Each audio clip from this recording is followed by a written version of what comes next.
myself for 1 minute and made a single phone call. When I walked back into that room, nobody was laughing anymore. My name is Richard Hale. I'm 58 years old, and for the last 22 years, I've worked at Merit National Bank in Charlotte, North Carolina. Most people who meet me assume I'm just another guy behind a desk, maybe a teller who moved up a little, somebody who checks account balances and stamps papers all day. I never correct them. I never need to. My daughter Emily is 26 years old. She's the best thing that ever happened to me, and until that night, I thought I knew everything I needed to know about the man she was going to marry. This is the story of how one greedy demand at a party changed everything, and how a phone call most people at that table didn't even notice brought down a man who thought money and confidence could buy him anything he wanted. I want to walk you through this from the beginning because the way it started tells you everything about how it ended. This wasn't a sudden explosion. This was months of small warning signs I chose to ignore because I wanted my daughter to be happy and because I trusted her judgment more than my own gut feeling. That trust almost cost us everything. But it also gave me the perfect front row seat to watch a con man's plan fall apart in real time, in front of his own future in-laws, in front of people he was trying to impress, in a room he thought he controlled completely. Emily met Tyler Brooks at a charity gala about a year before all this happened. He was 29, tall, well-dressed, and he talked about his investment consulting business, the way other men talk about their favorite sports team, constantly and always making it sound bigger than it probably was. He drove a black BMW that was always freshly washed. He wore watches that cost more than my first car. And every single time he came to our house for dinner, he made sure to mention some deal he had just closed, some client he had just landed, some number that was supposed to impress me. The thing is, I've spent over 2 decades around money. I've seen real wealth, and I've seen people who dress up like they have it. Tyler talked about money constantly, but he never once picked up a dinner check when we went out as a group. He always had an excuse. His card was acting up. He'd get the next one. He forgot his wallet twice in 6 months, which is a strange thing to forget when you claim to run your own business. I noticed these things. I filed them away quietly. I didn't say anything to Emily because she was glowing every time she talked about him, and I wasn't going to be the father who ruined his daughter's happiness over a few unpaid dinner bills. My wife Carol noticed things too. She mentioned once that Tyler asked a lot of questions about our house, our savings, and whether I had done well at the bank over the years. At the time, we both brushed it off as normal curiosity, the kind of thing a young man asks when he's trying to fit into a family. Looking back now, every single one of those questions was a piece of a puzzle he was building, slowly, patiently, the same way a con man always builds his case before he makes his real move. We just didn't know yet that we were the mark. The engagement party was held at the Windermere Country Club, a place Tyler picked out and insisted on paying for, though I later learned that Carol and I had actually covered the deposit, just to help out, as Tyler put it. There were about 40 guests there that night, friends from work, family from both sides, a few of Emily's college roommates. Everyone was dressed well, the champagne was flowing, and Emily looked happier than I had ever seen her in her life. I remember standing near the bar with my brother-in-law, watching my daughter laugh with her friends, thinking this was exactly how a night like this should feel. Then Tyler pulled me aside, near the end of the toasts, in front of a small crowd that had gathered around us. He had that same easy smile on his face, the one he always wore when he was about to ask for something. "Richard," he said, loud enough for the people nearby to hear, "I've been thinking about the wedding budget, and honestly, $50,000 would really set us up right. A nice venue, a real honeymoon, maybe even a down payment for our first place after." I asked him what he meant exactly, trying to keep my voice calm. That's when he said it, clear as day, with a laugh in his voice like it was some kind of joke between men. "Pay $50,000 or there's no wedding. Simple as that." A few people around us actually laughed, thinking he was joking, the way rich young men sometimes joke about money to sound bold. One of his friends slapped him on the back and said something like, "Smooth move." I stood there for a second, looking at this man who was about to marry my daughter, demanding money from me in front of a room full of people, treating it like a punchline. I smiled. I told him I needed a minute to think it over. Then I walked toward the hallway, pulled out my phone, and made a call that Tyler Brooks never saw coming. Here's the thing Tyler never bothered to find out, because he never asked the right questions. He just assumed. I'm not a teller. I'm not a branch manager. I am the Senior Executive Vice President of Merit National Bank, one of the largest regional banks in the Southeast, and I sit on the Risk and Compliance Board that has direct authority over account holds, fraud flags, and security freezes across every branch in 3 states. I started at that bank 22 years ago as a loan officer making $34,000 a year, working my way up one promotion at a time, one late night at a time, while raising Emily as a single father for the first 6 years of her life before I met Carol. I never talk about my job at parties. I never bring up my title, my salary, or my position, because I learned a long time ago that people change how they treat you the moment they know what you're worth. I wanted Emily to bring home a man who loved her for who she was, not for what her father controlled at the bank. So when Tyler asked those questions about whether I had done well, I gave him vague, boring answers about being in banking operations. I let him believe whatever he wanted to believe. Turns out he believed I was small, simple, and easy to push around. What Tyler also didn't know was that 2 months before this party, I had already noticed something strange. His name had come up in an internal fraud review at our bank, flagged for unusual account activity tied to a business loan he had taken out under his consulting company. I hadn't connected the dots to my daughter's fiancé right away because his paperwork used a slightly different spelling of his middle name. But that night at the party, standing in that hallway with my phone in my hand, all those pieces clicked together at once, and I realized exactly who I was dealing with. I stepped into the hallway outside the ballroom, passed the coat check, and dialed a number I know better than my own daughter's birthday, the direct line to our regional operations center. Marcus Webb picked up on the second ring. Marcus had worked under me for 11 years, and he knew my voice meant business the moment he heard it.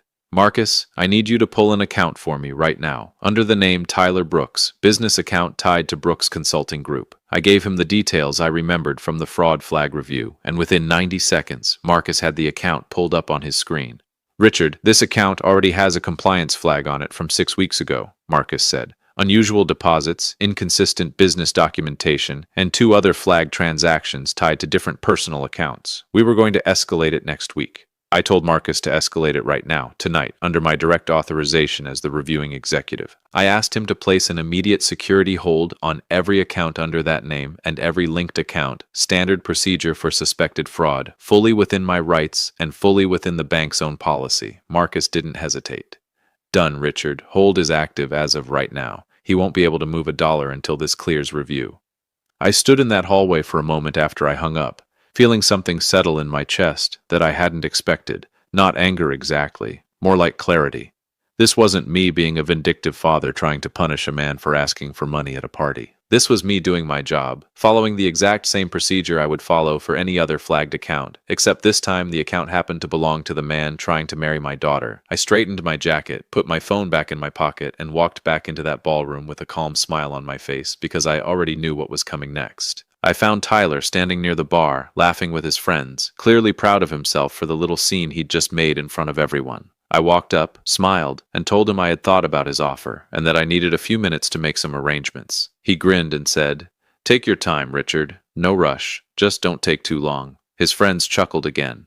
I patted him on the shoulder and walked away to find Carol and Emily near the dessert table, and for the next 15 minutes, I just watched. It happened right when Tyler tried to pay for a round of drinks for his friends at the bar, a small gesture meant to look generous in front of everyone. His card was declined. He laughed it off. Tried a second card. Also declined. The bartender, apologetic, told him both cards were showing a hold from the issuing bank. Tyler's smile started to fade, just slightly, as he pulled out his phone and saw a text alert about unusual account activity and a temporary security freeze. He stepped away from the bar, dialing a number quickly, his voice dropping low. Word travels fast at a party like that, especially when a man who just demanded $50,000 in front of everyone suddenly can't pay for a round of cocktails. People started glancing over, whispering, putting 2 and 2 together. The energy in that ballroom shifted from celebration to confusion in the span of about 10 minutes. Emily walked over to me quietly and asked if I knew what was going on with Tyler's cards. I looked at my daughter, and for the first time that whole night, I didn't have to pretend everything was fine. "I think you and I need to sit down somewhere quiet," I told her. "There's some things about Tyler I need you to know." Tyler came storming back over to where Emily and I were standing, his face red, his composure completely gone. "Richard, what did you do?" he said, loud enough that a small circle of guests turned to watch. I kept my voice calm and even, the same voice I use in board meetings when someone is trying to bully their way through a bad decision. "I didn't do anything except my job, Tyler. Your account got flagged for suspicious activity, and it's under review. That's standard procedure." He laughed, but it wasn't the same easy laugh from before. This one had an edge to it, a kind of panic dressed up as confidence. "You think you can just freeze my money because you don't like me?" he said, stepping closer. I didn't step back. I didn't freeze anything because I don't like you, Tyler. Your account was flagged 6 weeks ago for irregular deposits and mismatched business documentation. That review was already happening before tonight. His face changed the moment I said 6 weeks ago, because that meant this wasn't something I cooked up out of anger at the party. This was already sitting in a file somewhere, waiting. Guests around us had gone quiet, phones lowered, drinks forgotten, everyone watching this unravel in real time. Emily stood next to me, arms crossed, looking at Tyler like she was seeing him for the first time. "Tyler, is that true?" she asked, her voice shaking slightly. He tried to backpedal, saying it was a misunderstanding, that his accountant handled all that it was probably a clerical error on the bank's side. But the more he talked, the more his story kept shifting, and the more people around us started exchanging looks. A con man's biggest weakness is that he needs the story to keep working perfectly, every single time, in front of everyone, and Tyler's story was falling apart in real time in front of 40 witnesses. 3 days after the party, I sat down with Marcus and our internal fraud team to go through the full file on Tyler Brooks, and what we found was worse than I expected. This wasn't Tyler's first time asking a future father-in-law for a large sum of money right before a wedding. Through some careful digging, cross-referencing his consulting business records with other flagged accounts, Marcus found 2 other cases in the past 4 years where Tyler had been engaged, both times to women from families with money. Both times the engagement ended right around the time large sums were requested and then denied.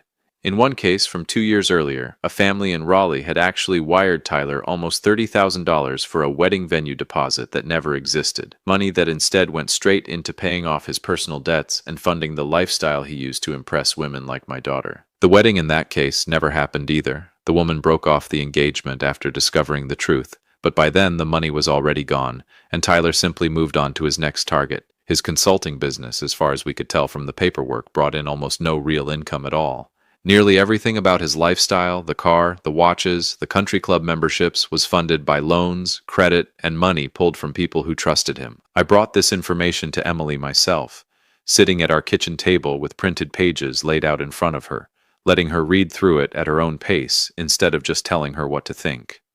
I watched my daughter's face go through anger, disbelief, and finally a kind of quiet heartbreak as she realized the man she had planned to spend her life with had been running the same con, with small variations, on at least 2 other families before hers. "He wasn't in love with me," she said quietly. "He was in love with what he thought you had." I didn't say anything. I just put my hand over hers and let her sit with it. Emily wanted to confront Tyler herself, and I respected that enough to let her lead, though I sat with her at the meeting, at a quiet coffee shop away from both our families, just in case things got difficult. Tyler showed up looking like he hadn't slept much, his usual polish gone, replaced by the tired, defensive look of a man who knows he's been caught. Emily slid the printed pages across the table to him, the same ones I'd shown her, the Raleigh family, the pattern of engagements, the consulting business with almost no real clients. Tyler tried a few different angles. First denial, claiming the documents were wrong, then anger, accusing me of digging through his private records out of spite, then finally, when neither of those worked, something closer to the truth. He admitted his business had been struggling for over a year, that he'd taken on debt he couldn't pay back, and that yes, he had asked for money from a previous fiancé's family before things fell apart. He tried to frame it as desperation, not malice, tried to make it sound like circumstances had backed him into a corner rather than a choice he had made on purpose, more than once, with more than one family. Emily listened to all of it without saying much, her arms crossed, her face steady in a way that made me proud, even in that painful moment. When he finished talking, she asked him one simple question. "Did you ever actually love me, or did you just love the idea of what my father's money could do for you?" Tyler didn't answer right away, and that silence told her everything she needed to know. She stood up, took her engagement ring off her finger, set it on the table in front of him, and walked out of that coffee shop without looking back, and I followed right behind her, feeling like the luckiest father in the world to have raised a daughter with that much strength. The weeks after the broken engagement were hard on Emily in ways I hadn't fully expected. It wasn't just heartbreak over losing Tyler, it was the deeper sting of realizing she had been a target, that someone had studied her, courted her, and planned around her family's money the whole time, wearing love like a costume. She stayed with Carol and me for a few weeks, and some nights I'd hear her crying quietly in her old childhood bedroom, and I'd sit outside her door for a minute before deciding whether to knock, the same way I used to when she was 16 and going through her first real breakup. What helped Emily most, oddly enough, was hearing about the other woman from Raleigh, Through some careful, respectful outreach from our fraud team, we learned her name was Danielle, and she had gone through almost the exact same thing 2 years earlier, minus the dramatic party scene. Emily reached out to her privately, and the two of them talked for hours on the phone, comparing notes, realizing just how calculated and rehearsed Tyler's whole approach had been. There's a strange kind of comfort in knowing you weren't foolish, that you were up against someone who had practiced this exact routine before, and Emily started to heal once she understood that this wasn't a reflection of her judgment, it was a reflection of Tyler's design. Meanwhile, our fraud and compliance team formally referred the full pattern of Tyler's activity, the fabricated business records, the fraudulent loan applications, the pattern with Danielle's family, to the appropriate authorities, since this had moved well beyond an internal bank matter into actual criminal fraud territory. I made sure Emily knew this wasn't about revenge on my part. It was simply the natural result of a man who had built his entire life on lies finally running out of new families to lie to. Slowly, month by month, I watched my daughter come back to herself, stronger, more careful, but still every bit as warm and open as she'd always been.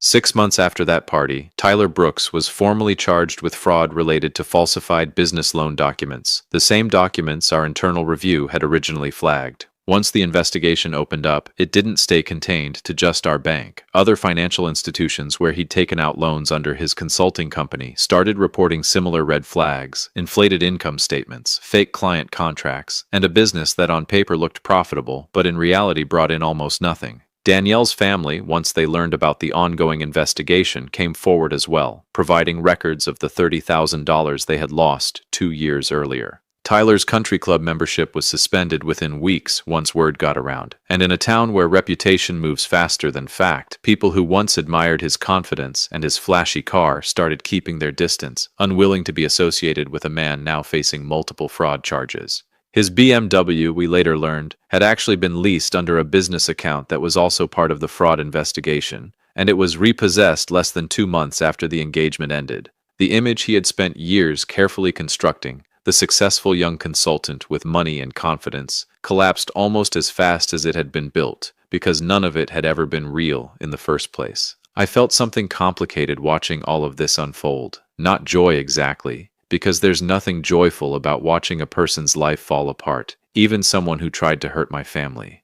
But there was a deep, settled kind of relief, knowing that Emily had gotten out before any real money changed hands, before a wedding happened, before years of her life got tied to a man who saw her as nothing more than a path to her father's paycheck. The system worked the way it was supposed to work, slowly, carefully, built on facts rather than anger, and in the end, Tyler's own greed and impatience were what exposed him, not some elaborate scheme on my part, just a simple phone call and a policy I'd have followed for any flagged account. A year after that engagement party, Emily met someone new, a guy named Marcus, no relation to my coworker, funny enough, a high school science teacher who drove a used Toyota with almost 100,000 miles on it and had absolutely no idea what I did for a living until Emily told him months into dating, almost as an afterthought. When she told me that story, laughing, I felt something in my chest settle completely, because that's exactly the kind of reaction I'd always hoped for. Someone who loved her for entirely ordinary, unremarkable reasons that had nothing to do with money at all.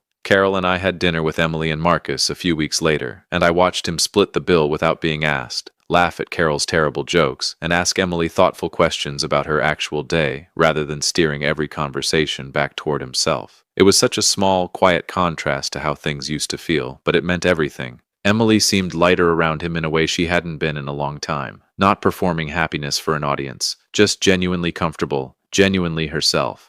As for the bank, that flagged account review became something of a case study internally, a reminder to our compliance team of why we follow procedure carefully and consistently, regardless of who's involved or how uncomfortable it might feel in the moment.